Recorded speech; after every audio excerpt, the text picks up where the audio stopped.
Alright guys, I've started my winter refresh on Little Red. Right now I've got it pretty much tore down.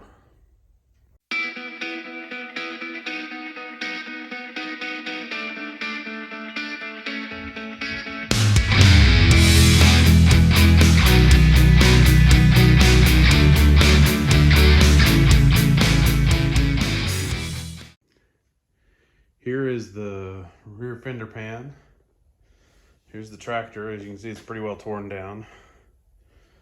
There's the steering tower, and over there by the dog food is the hood and steering wheel. But one of the things I'm going to work on is this clutch stuff. I think I'm going to remove this double pulley and put the single back in and see how that works. I'll probably have to relocate this idler. But not happy with this double pulley clutch. But then again, it is 5 years old. Only thing I've ever done to it is I've changed out this front pulley off of it. Or was it the back? It is the back pulley. And as you can see, it's just kind of twisted and not working too well. But I guess I decided I would go ahead and remove it and go back to the single. I could fix the double, but when I did Bowser, I did not change out the clutch, and then it's much smoother. I'll have to get a new belt. I've been running at 5/8, but it's obviously cutting a groove because it's a bigger belt than probably what should be on here. Go back to a 1/2 inch. But yeah, the pulley is cutting a groove.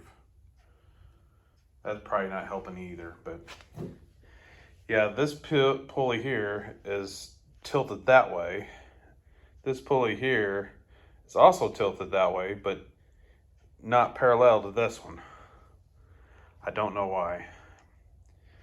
That, and I can take all these extra springs off and clean it up anyway.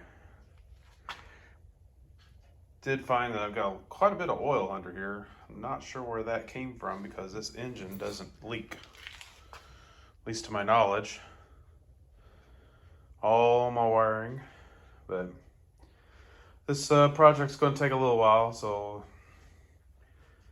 this video will be multiple segments over a course of a couple weeks or so. But clean it up a little bit, maybe figure something with my huge long straight pipe here. May actually do a muffler of sorts, I don't know. I do know that's got to get fixed. Engine wise, nothing to do there. I've already got it running pretty good. I'll figure out a shut off for the winch because it is draining my battery. Got this battery this year for Haspin. Works great until I let it sit for about a month and it was dead. So I've got it boiling right now. And that's pretty much it for now. I'll come back, I'll hopefully have the clutch figured out, maybe the frame cleaned up. Looks like I'm gonna have to roll it out and spray it down with some super clean. Get this oil out. Like I said, I don't know where it came from. So there you go for now.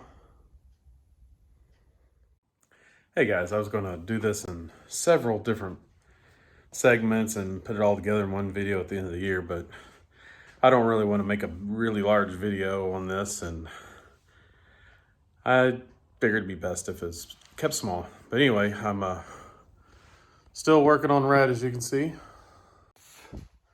Haven't done too much in the last week, but I did put the single pulley clutch back in. I was going to try this belt, but it didn't work. And then I got to checking. All my pulleys were 5/8 pulleys, so I'm going to go ahead and keep the 5/8 belt I had. Checked it over. There's no real nicks in it. There's not a groove like I thought. Slow progress. Some finds that I've done and updates I've done so far. I did get that 7-inch pulley that I had up on the wall. There's my old one, the black one. The 7-inch is now on here. I might go a little smaller with that black pulley. I don't know yet. We'll see. It looks like it'll fit just fine as long as I turn it more forward like that. I got plenty of room for the single pulley clutch.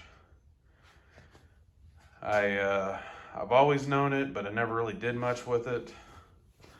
But as you can see, the 820 pulley is pretty close, less than 1/4 of an inch from that cross plate for the clutch mechanism.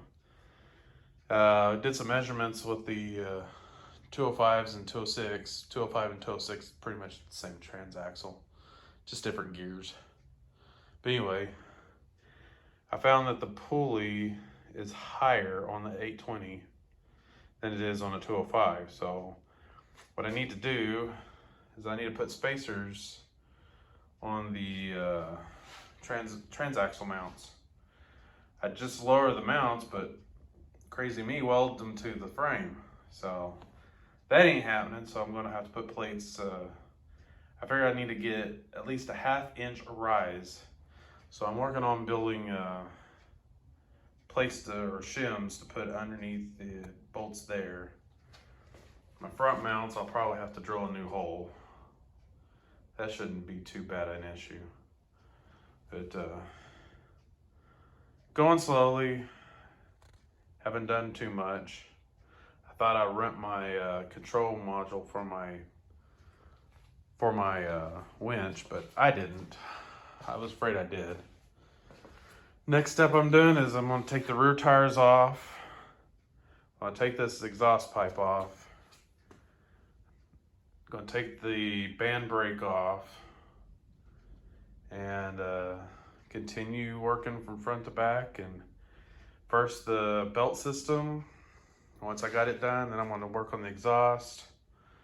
Once I got the exhaust done, I'll probably start putting some pieces back together here. And then it'll start looking like it's moving really fast. The rear fenders, the only thing I'm gonna really do there is I'll make new connectors for these rear lights.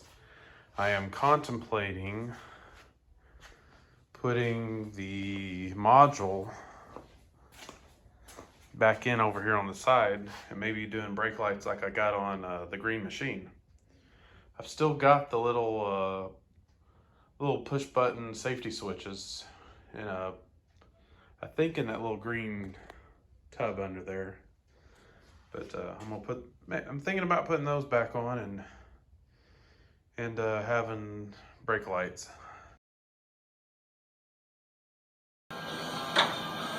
Okay, let it up. Brake lights. Not 100% on that yet.